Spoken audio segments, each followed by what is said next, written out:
یوشع بن نون بنی اسرائیل کے انبیاء اور حضرت موسیٰ علیہ السلام کے جانشین میں سے تھے۔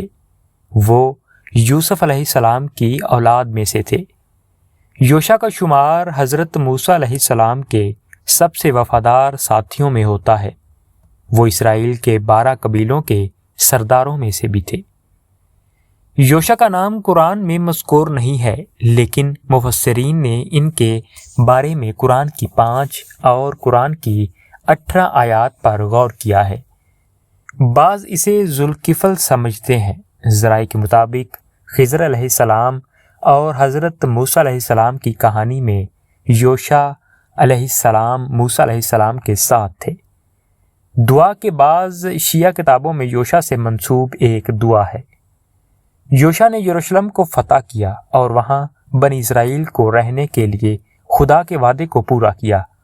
وہ ان پیغمبروں میں سے تھے جن کے لیے سورج کی واپسی کا معجزہ رونما ہوا تھا۔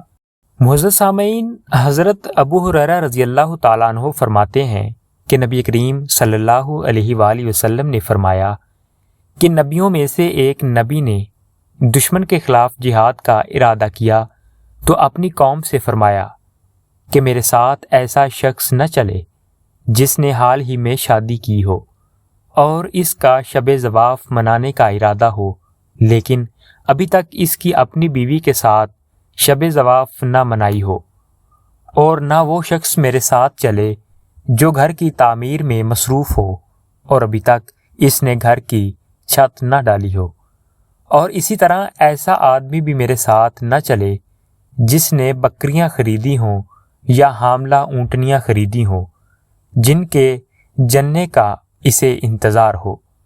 چنانچہ یہ ہدایت دے کر وہ جہاد کے لیے روانہ ہوئے۔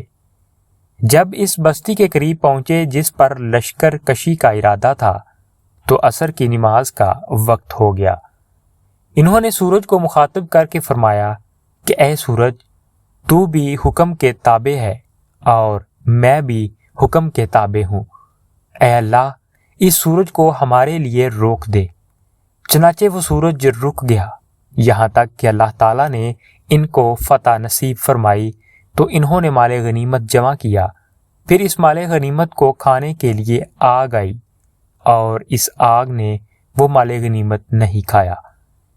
انہوں نے فرمایا کہ تم لوگوں میں ضرور کوئی خیانت کا مرتکب ہوا ہے، اس لیے ہر قبیلہ کا ایک ایک آدمی میرے ہاتھ پر بیعت کرے۔ چنانچہ دوران بیعت ایک شخص کا ہاتھ ان کے ہاتھ کے ساتھ چمٹ گیا۔ انہوں نے فرمایا کہ ضرور تم میں کوئی خائن ہے، پس تیرا قبیلہ میرے ہاتھ پر بیعت کرے۔ جب بیعت کی گئی تو 2 یا 3 افراد کے ہاتھ ان کے ہاتھ کے ساتھ چمٹ گئے۔ انہوں نے فرمایا کہ تم میں کوئی خیانت کا مرتکب ہوا ہے۔ چنانچہ وہ لوگ گائے کے سر کے برابر سونے کا ایک سر لے کر آئے۔ جب اس کو بھی دوسرے مال غنیمت میں رکھ دیا گیا تو آگ آئی اور اس مال کو کھا گئی۔ بعد میں اللہ تعالیٰ نے ہمارے لیے مال غنیمت کو حلال قرار دے دیا۔ اللہ تعالیٰ نے ہماری کمزوری اور عاجزی کو دیکھا تو ہمارے لیے مال غنیمت حلال کر دیا۔ معزز سامعین، معلوم ہوا کہ سابقہ امتوں پر بھی جہاد فرض تھا۔ اہم امور ان لوگوں کے سپرد کرنا مناسب ہوتا ہے جو فارغ البال بھی ہوں اور ہوشیار سمجھدار بھی ہوں۔ جو شخص جہاد کا ارادہ رکھتا ہو اور اسے چاہیے کہ اپنے تمام مشاغل سے یک لخت علیحدہ ہو جائے۔ دنیا کا مال متاع دل میں دنیا کی محبت پیدا کرتا ہے۔ جمادات بھی اللہ تعالیٰ کے حکم کے تابع ہیں اور اس کے فرمانبردار ہیں۔ سابقہ شریعت میں مال غنیمت حلال نہیں تھا۔ یہ امت محمدیہ کی خصوصیت ہے کہ اس کے لیے اللہ تعالیٰ نے مال غنیمت حلال قرار دیا۔ پتہ چلا کہ بنی اسرائیل میں بھی نیک صالح لوگ گزرے ہیں جو اللہ کی راہ میں جہاد جیسا فریضہ سر انجام دیتے تھے، اور اللہ تعالیٰ ان کی نصرت و مدد اور ان کو فتح و کامرانی سے ہمکنار فرماتے تھے۔ معزز سامعین، چند نادان لوگوں کے عمل کی وجہ سے پوری جماعت قابل سزا ہو جاتی تھی۔ چند نادان لوگوں کے عمل کی وجہ سے پوری جماعت قابل سزا ہو جاتی ہے۔ مال غنیمت میں چوری کا ارتکاب گناہ ہے، جیسا کہ حدیث مذکور میں آگ نے مال غنیمت کو نہیں کھایا کیونکہ اس میں سے کچھ مال چرا لیا گیا تھا۔ حدیث پاک میں بھی ہے کہ ایک آدمی نے مال غنیمت کی ایک چادر چرا لی تھی تو سزا میں اس کی قبر آگ سے بھر دی گئی تھی۔ نیز فرمایا گیا کہ جو شخص مال غنیمت میں خیانت کا مرتکب ہوتا ہے وہ قیامت کے دن اس چیز کو اپنی پشت پر لادا ہوا ہوگا۔ معزز سامعین، اللہ پاک آپ کو اور ہمیں نیک اعمال کرنے کی توفیق عطا فرمائے۔